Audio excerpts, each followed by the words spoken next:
Hi, I'm Netta Spencer.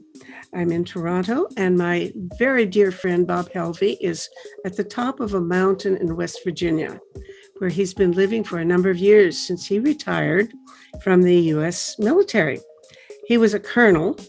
He's my very favorite American colonel in the whole world.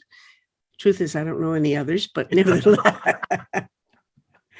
But I have long-standing admiration for Colonel Robert Helvey, and not particularly for his military prowess, although probably he could shoot a gun as well as the next guy, but really for his work in nonviolent strategic resistance. He was a very close ally of Gene Sharpe, and Gene Sharpe is one of my two great heroes in the world, the other one being Mikhail Gorbachev. So those two guys, if they'd had their way, solving the world's problems back 30 years ago, we'd be in a very different shape than we are now. But neither one of them really quite won the struggle, and it's ongoing. Okay, so Robert Helvey was very engaged with, became acquainted with Gene Sharpe while he was, I guess, at the Center for International Affairs at Harvard, where I once worked. Is that, you had a year there, did you, Bob? Yes, I did. Yeah, and that's where you met Gene, right? That's where I met Gene. There was a notice outside an elevator in one of the buildings saying nonviolent seminar, room such and such at 2:00. So, I was still in the Army, short haircuts, and believed that God meant everybody to have short haircuts. That's not a problem now since I don't have any hair anyway. But I went up there and sat in the back of the room, and in walks this little guy and turns around and looks at us and says, "Hi, I'm Gene Sharpe. Not Dr. Gene Sharpe, not Professor Gene Sharpe. I'm Gene Sharpe, and we're here to talk about waging strategic nonviolent struggle." And that got my attention.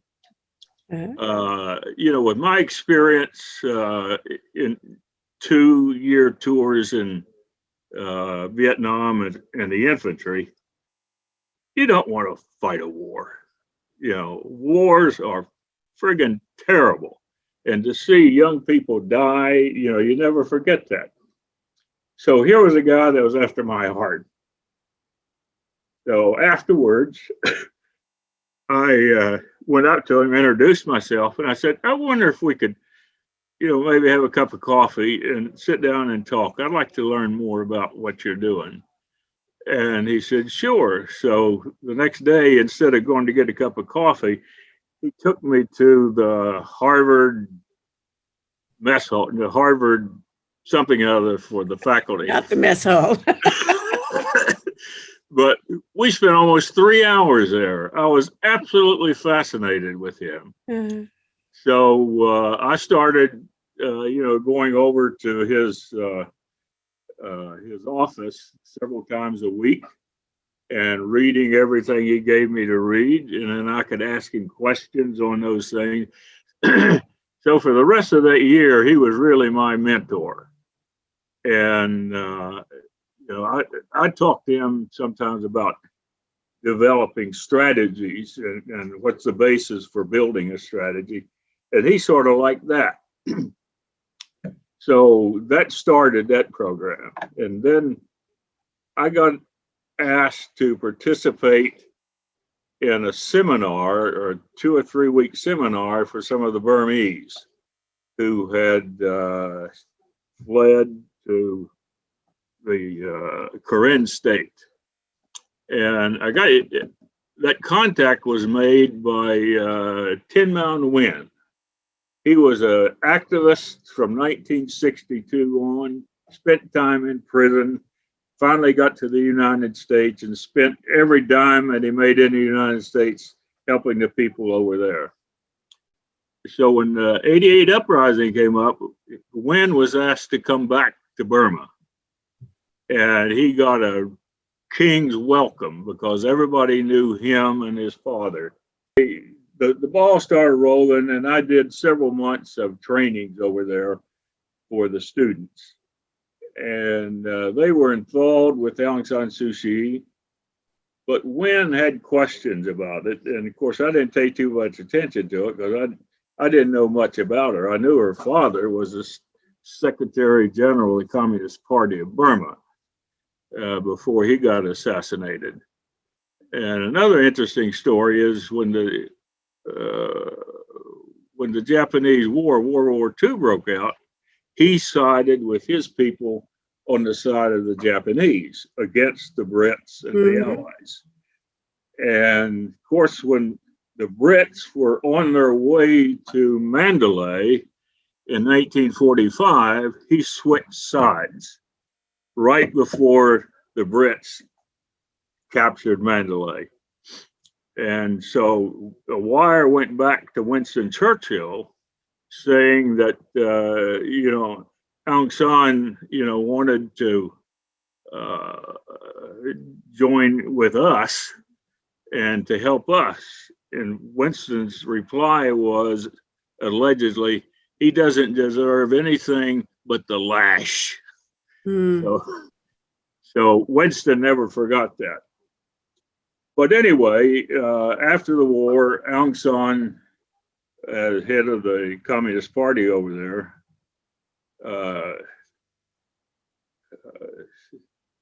sort of inherited what was left of the empire in Burma. And they got into an internal struggle, and the old government people felt betrayed. So Aung San got assassinated, and his daughter about that time was about 2 years old. Well, the family was tied very, very closely to Ne Win at that time. So he sent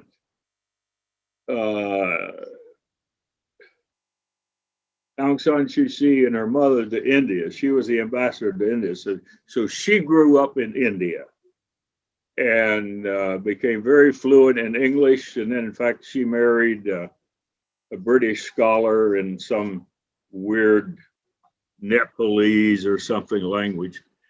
But she would come back to Burma on occasion to visit her mother.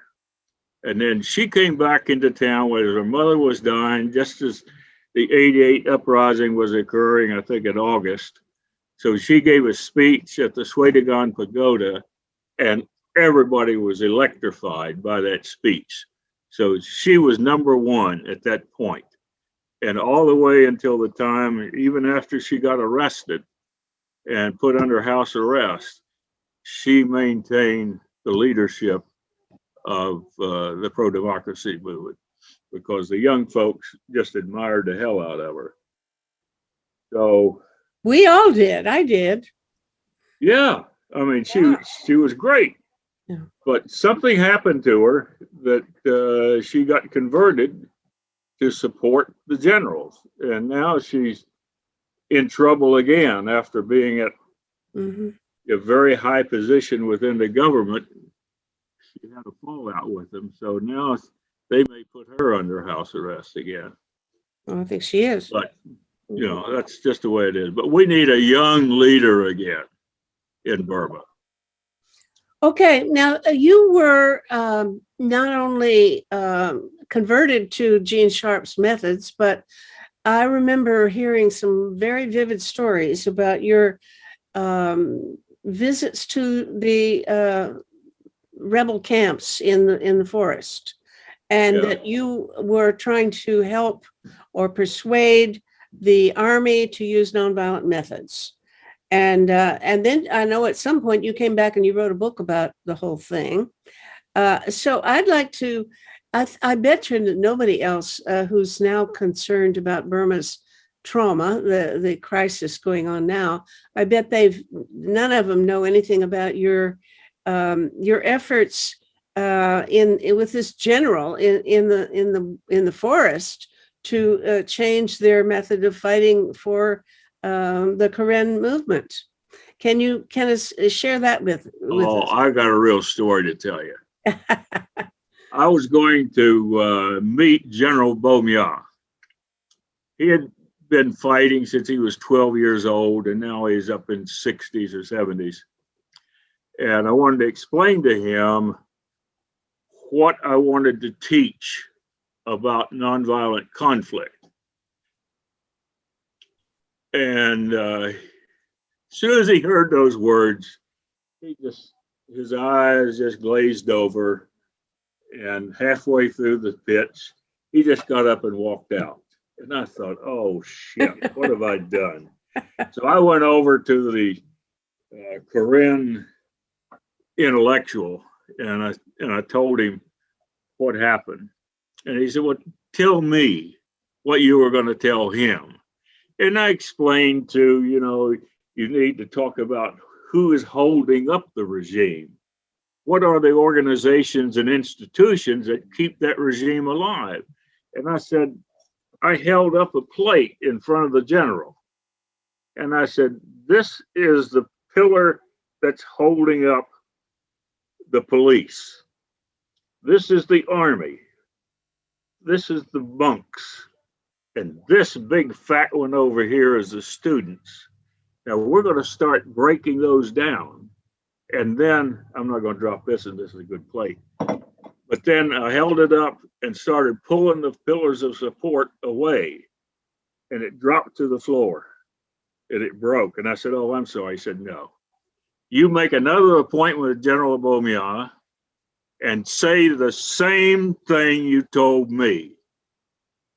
He'll listen to you tomorrow. He may not have listened to you today. So I went back the next day and I gave this full hour presentation, and he listened, and he got up and walked out and then told his deputy, we're going to have a course, and he's going to teach it.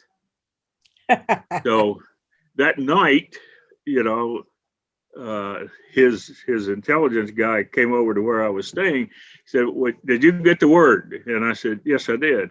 He said, did you know how many people were going to be in your classes? And I said, no, but I can handle 30 or 40. He said, no, you're going to handle 50 or 60. And everybody in this area is going to do a 10-year course. Mm-hmm. So I was busy for the next month. And Michael Beer was with me that time. Oh. So both of us were worn out by the time it was over. But people started using the vocabulary that Gene Sharpe and I was introducing.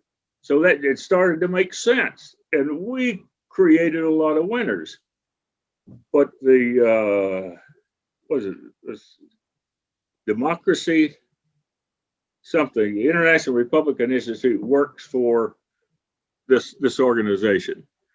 Well, we had this thing going full speed, and the IRI representative came over and said, this is the last course you're giving because they don't need it anymore. And not only that, we're going to start doing work with the Chinese. So you can finish up over here, but this is the last thing. Well, it wasn't the last thing because there were other people that found out that this was an interesting concept to follow. So I wound up going to give a class to the Burmese refugees in India, 2 or 3 sessions over there. Mm-hmm. And then we met with some, not Afghanistan, but Iraqis in the Middle East, no, not in the Middle East, in Paris, and another group in Norway, and another group in South Africa. And, the ideas were spreading. Once you have it simple enough to grasp the concept, right, then you can build it. Were you bringing Gene Sharpe to any of these, or did you just give the course? Oh, yes, Gene Sharpe and I went on a few. Oh, yeah. And when I invited him to come over and evaluate my training courses in Manarplau, Burma, he came over. I was already over there. And Tin Mountain Wind picked him up at the airport, took him to Mae Sot, And then from Maysot, they took him to the Moy River and put him in a boat and headed up the Moy River to cut up into the Salween. And I was at the camp, and this guy comes running by. He says, "Hey, there's a big boat coming with a little fat man in a big suitcase, and he's heading toward you." So about 30 minutes later, he showed up. I went down to the river, and I said, "Oh, Gene Sharpe, I assume." You know, like the guy in Africa. I presume, yeah. He's a wonderful, wonderful, wonderful man. So we got back up to the bank, and I had some tea and cookies set out. And this college professor from Rangoon University was Burmese, but he was in exile with us. And he says, "You're Gene Sharpe." And he says, "Yes, I am." "Gene," and he ran over and hugged him. He said, "I've read all of your books. Come with me and let us talk." And it brings tears to my eyes. These two old guys walking hand in hand on a path that was covered, the trees covered it, and they were gone for about an hour and 45 minutes. Gene was convinced this was paradise. His, what he was teaching was taking hold. And so he was there for about a week or so, and I got an invitation for Gene and I to go visit and have dinner with General Beaumont. Mm-hmm. And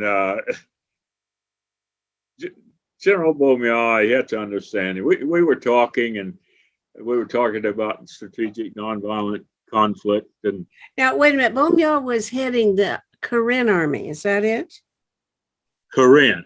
Yeah. Okay. Yeah, the Karen, head of the Karen Army, and the Karen state held two hats.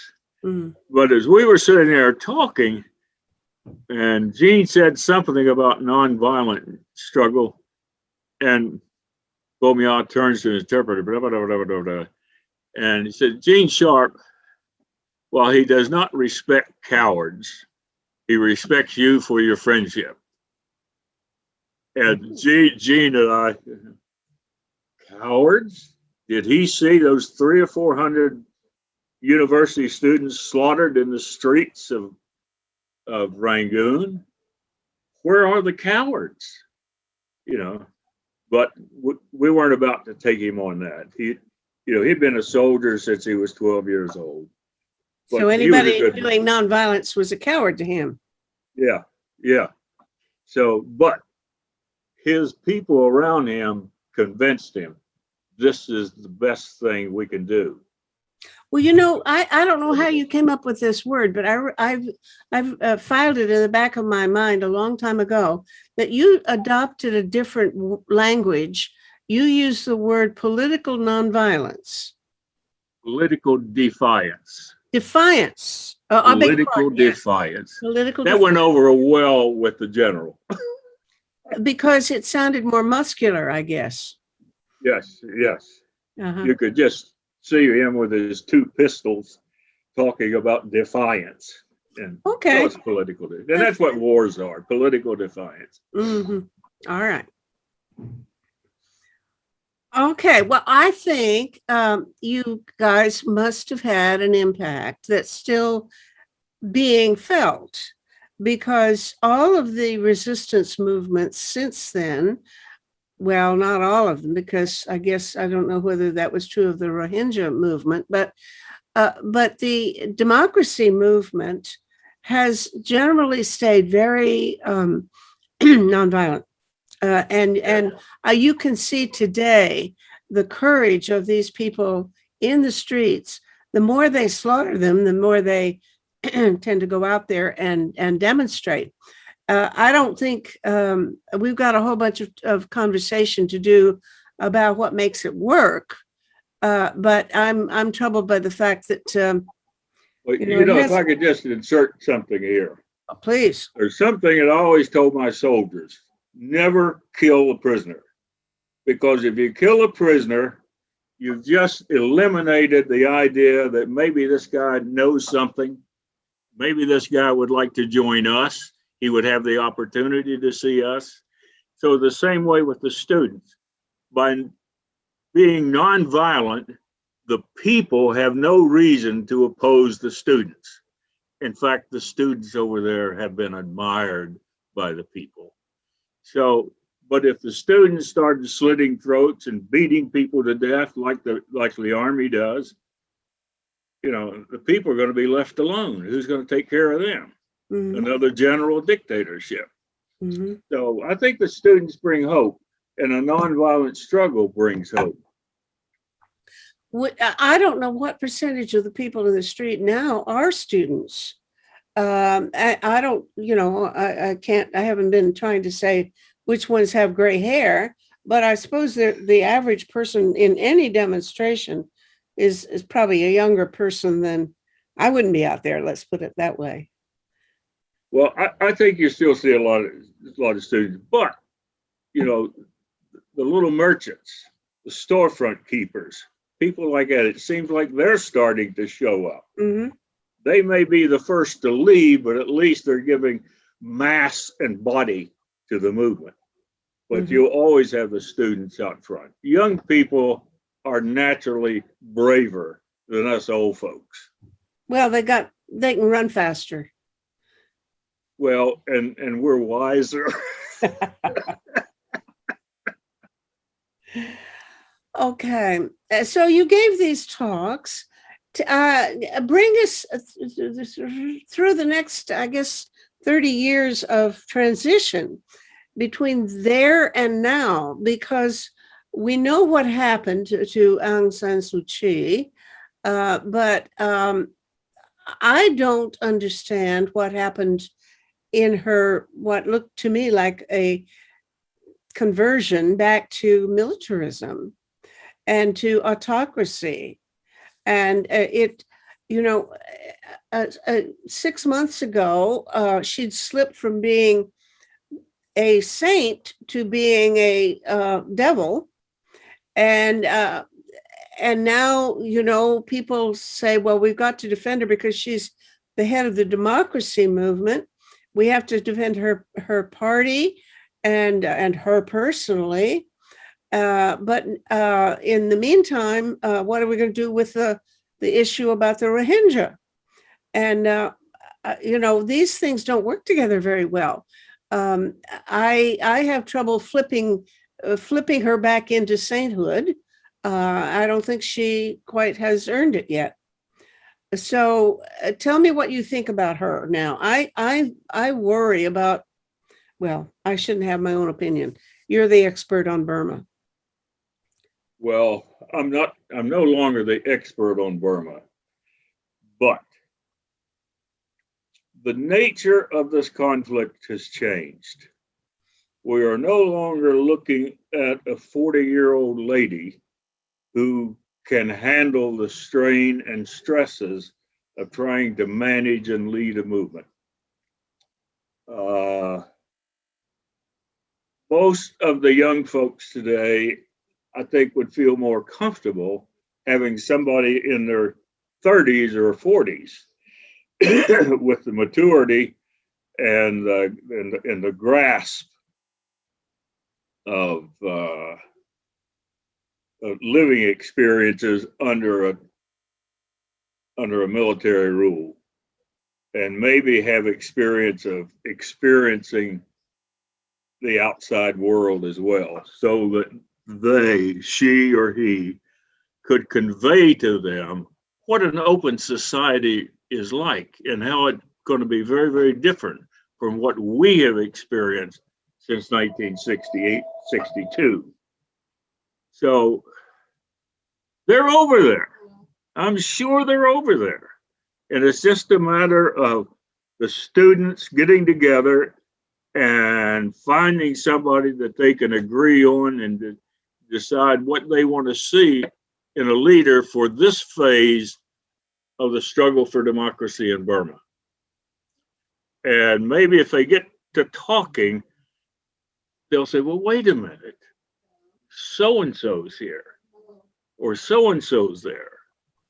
And I suggest that it will probably be somebody that spent some time on the streets in the struggle, because it's sort of like a combat veteran. He has a lot more experience talking to soldiers than somebody that didn't have combat experience. Well, but do you really think they're looking for somebody new? I don't know that there's any division among them now. I think that pretty much they just said, well, really, the issue of getting control of the government away from this coup is so important that we'll all stick together and combat the coup plotters, the guys running the regime. And that even goes for this guy Tun, I think, who is the Myanmar ambassador to the United Nations. I've seen him on TV a couple of times. He stood up in the United Nations and gave a very outspoken speech against the coup. He, even though he was, presumably a deputy representing the government, he said he's not. They tried to fire him immediately, of course, but he challenges their authority to be in power because they lost the election. Now, when I talked to Bob Rae, who's Canada's ambassador to the United Nations, a few days ago, he was still hopeful that the ethnic groups that had been so vigorous in times past and had stood by Aung San Suu Kyi in her criticism of the Rohingya, and when she defended the army when she went to The Hague and spoke up and said that they had every right to do what they did. Well, and these groups, and I don't know whether I guess the Karen would be among them, but all these other ethnic and tribal groups were also as critical of the Rohingya as she was. But Bob Rae thinks, or gives hope, that they are learning that the Rohingya situation is very similar to their own, and they all better be on the same side and work for democracy. I don't think he has real strong evidence for that, but I don't want to contradict the man. He knows more than I do. What do you think? Well, when Mike Mitchell and I went to Chittagong to meet with the Rohingya leadership, there were two leaders. And of course, they constantly disagreed, and even to the point where they would not come and sit in the same room together. We had rented a big banquet room at a hotel, and they wanted separate lectures. They didn't want their people meeting each other. And I thought, these damn people are never going to make it. They're internally, they were internally divided. But the people that were sitting in listening to the presentations, they seemed interested, except that the two leaders both times didn't seem to be paying much attention. But the people that were invited were paying close attention. So maybe the Rohingyas need to think about unifying rather than being divided. And I think right now, the Burmese public are pretty well unified in harmony with the students. Maybe they still love Aung San Suu Kyi, but I don't think that the bond between the students and the people has fragmented. Mm-hmm. Okay. Well, question, Bob Rae thinks that they still may win. I mean, that the movement, the democracy movement, he hasn't decided that they're out of the game yet. He thinks that they may succeed yet. because he sees so much opposition to the regime, and he thinks that the army people are rather surprised, because he said he doesn't think they believed that they would get in trouble by this. That he thought people would they thought people would accept their word that, yeah, we're just trying to have a fairer election and everything's going to be all right. But obviously there's, they're losing support. I also read. Yeah, go ahead. Well, the other thing, I was watching TV a couple of times on this, and apparently the real question is, one of the real questions is that the foreign banks could do more. The foreign banks or funding sources could do more to cut off the source of military supplies for the army. That they are, although there's been serious criticism of the army, the coup plotters, internationally for sure, there hasn't really been much done with any teeth to try to cut them off. And so they're still getting money to buy guns and bullets or whatever they need to keep in power. I don't know how long it would take to suffocate them that way by turning off the source of their supplies. Maybe that's a longer term project than we'd want. But how could they make more progress than they're making now? Well, I think one way, this is going to be a long struggle, and both sides, I think, are beginning to sense this is a long struggle.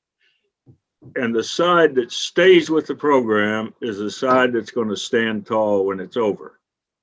How much effort is being made to cultivate a relationship with the families of the soldiers and the generals, particularly the senior rank? They have teenage children. Where are they going to school? Are they afraid even to talk to the university students? Is there a way for the university students to talk to them? And that is sort of like a magnet. It's pulling away the family from that institution. And daddy knows that his daughter and his sons are on the streets facing the bullets of my soldiers. And that has an impact on the movement. Well, if you can get there. Yeah, I would agree. That's one step at a time. These people, the Yellow Pora people, did in Ukraine. They went around, and they took 2 years though in advance. Getting acquainted with police and the military, of the soldiers' wives and mothers and so on, to win them over. That takes a long time, but if they could do it, and of course there's a lot of enthusiasm for the democracy movement, and I think that, as far as I can tell, the almost very overwhelming support of the population in Burma or Myanmar is, in the Ukraine, that strategy or tactic of pulling the family away from the generals, it turned some generals' attention. Right, it did. But I bet these guys, I think these Burmese generals are tough customers, and what they may need is to have their weapons. There's no money for maintaining their military action. Yeah, and if the Burmese soldier, the one that's pulling the trigger, has the occasion to meet with the people that he's going to be killing, there's got to be someplace in the marketplace or somewhere where they just happen to meet. And both of them can see they're human, just like us. We're human, they're human. I feel sorry for that Burma soldier that's going to have to shoot me one of these days. And I'm going to tell him that. I feel sorry for you. And, you know, it takes a while, but it's a hell of a lot easier to kill somebody you don't know than it is to kill somebody that you had a cup of tea with last night. Yeah. But you know, the last. I'm an idealist, but I think it works. Let's make room for idealism, but also recent history, because you know, in the last 10 years, the success rate of strategic nonviolence has diminished. You know, there are many places where movements start up and then get crushed, and they don't get as much success as they did back even 10 years ago or more, when Erica Chenoweth and Maria Stefan published that book, How or Why Non-Civil Resistance Works, which was, you know, really demonstrated that historically it had been much more powerful than warfare in getting changes in a society. And lately, it's not working as well. But, you know, Erica Chenoweth is at Harvard now, is writing more, trying to understand what's gone wrong, why civil resistance isn't working as well. And I haven't read everything she's written by a long shot, but it does seem to me, and I may be wrong, that the point she's making most vigorously is that people count on demonstrations and street actions too much. And that's not working as well, because they don't do enough other kinds of preparation. You know, they have not won over the other pillars of society. That they don't bother. They think that they just get on the cell phone and call a demonstration in the street, and that'll do it. But it doesn't do it. There have to be a lot of other things going on besides public things. As a matter of fact, it's very dangerous to go out in the street. If you're going to face the army and they're very dedicated to what they're up to, then, you know, they may kill you. And so maybe think of some other things like a boycott or something where you get to stay home instead of go out in the street. But maybe you get acquainted with the wives and mothers of the generals, or figure out how to get the international bankers to cut off the funds or something. But you know, you've hit on a good point. You know, if everybody stays in, there's not going to be the casualties. But right. If everybody stays in, that's exactly where the generals want you to be, in there. Somehow you have to confront, you know, like Uptor in Serbia. You know, they had these mass rallies and completely nonviolent, drum beating, bugles playing, dance groups dancing. And on one occasion, this guy was telling me they brought their barbecues out and set the barbecues out in front of the line of soldiers and started barbecuing steaks and hamburgers and passing them out to the front line of the soldiers. Now, how can a soldier be angry when somebody is feeding him a meal? And the whiff of that, well, anyway, these guys were so imaginative. And I'm sure the Burmese are imaginative. You know, just like the little shirt pocket books. You know, some of Gene Sharpe's works were written on little books that fit in your shirt pocket. And so you could get them around, and if you found somebody that was halfway interested, here, why don't you take mine and read it and then pass it on to somebody else. But what do you call it? A brainstorm session. Have all these people who are in groups now have a brainstorm session. What can we do to convince the soldiers not to shoot us? Now, that's an interesting question. And you might come up with something. Maybe one group could try this and another group could try that. And it all amounts is you're disarming the willingness of the soldiers to kill their fellow citizens. Yeah. And if they're not angry at you, it's going to make it difficult for them to do, particularly if they've been exposed to you. Now, you know, in the Army in combat, you're rarely exposed to the enemy before you meet him on a, in a fight. So you just kill everybody in front of you. But if you know those people, you can't do that. A human just can't do that.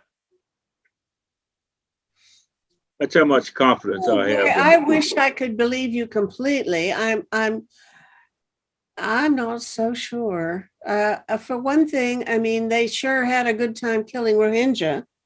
Now, do they not know them?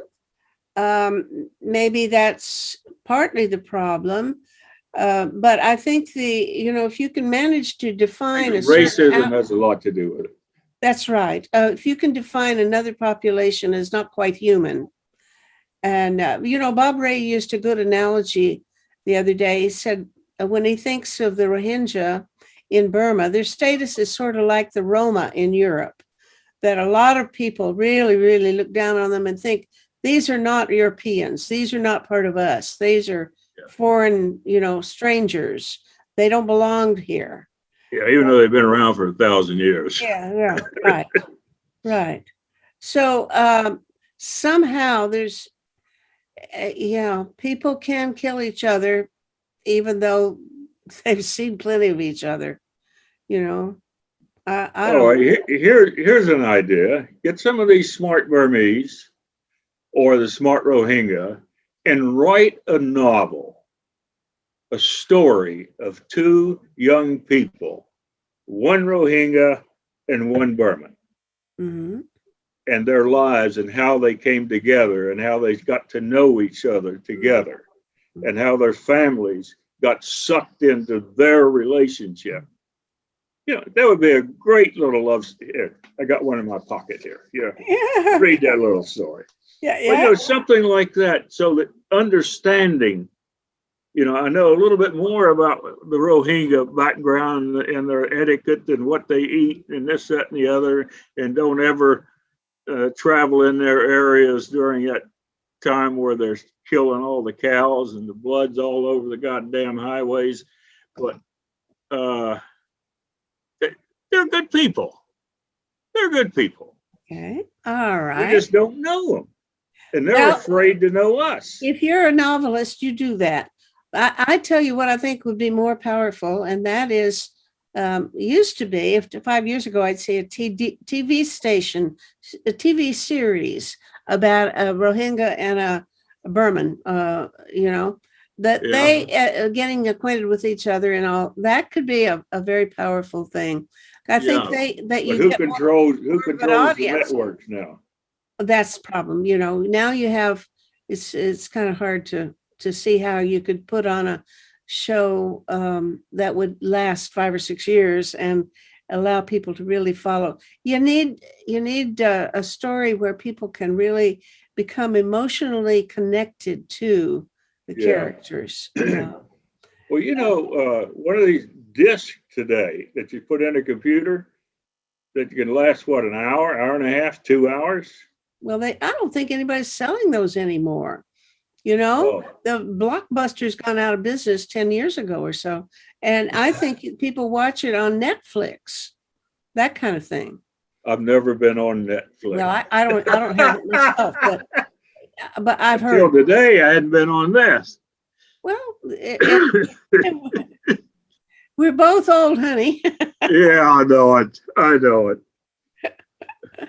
Now, this has been a very enjoyable conversation. Oh, it's always such a treat to talk to you, Bob. It's because you sit there on top of your mountain, and I don't know why you stay there. My God, I'm in the middle of the city, and I don't have any intention of even having a cottage out in the country. Well, I'm moving to the Washington, D.C. area where my 3 sons and my 5 grandchildren live. Oh, that makes sense.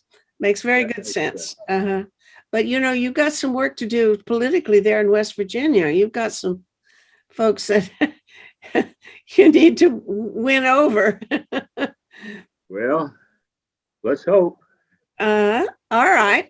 Well, look, this has been fun as usual. And I hope somebody listens and gives some thought to what are the next steps that need to be done in perfecting strategic nonviolence for the contemporary situation, given the technology and the economics and the dynamics of the situations we're in now, because some things get changed. I mean, for example, the rise of the cell phone has made a difference in the way people organize movements, and not necessarily for the better, because it's a whole lot easier to get on the phone and call 1,000 people and say, meet me at the square at 5 p.m. than it is to have them get acquainted in advance and plan what they're going to do next. So it's easy to bring people together, but then you don't have an organization. And this building of is premature. Sometimes it gets people to do things before they have developed the organizational structure for the next step. I think that's what happened, for example, in the Arab Spring. They won in the streets, but the next day they didn't know what to do with it. They hadn't planned anything out. They didn't have any government ready in waiting. We got another problem with cell phones now. Everybody's listening. Cyber warfare. If they get on the net and say you're going to have a meeting at 5 o'clock down at the square, guess who's going to be waiting? That's true. So cybersecurity is very important in this day and age. Yeah, you're right. That's right. And I don't know, that's a whole different set of challenges. It is. A whole different set of people going to do that kind of work. I don't know how to bring these people together, because we're all working on same problems, but different handles on how to fix it. I don't know. Anyway, we've got more work to do, you and I. I'm glad you're going to move to Washington. Maybe I'll see you now and then. Okay. Hey, thank you so much. Thank you. I'll send you a link to this because I want you to pass it around among your friends. Okay. All right. Hey, take care. Yeah. And thanks for calling. All right. Bye. Bye.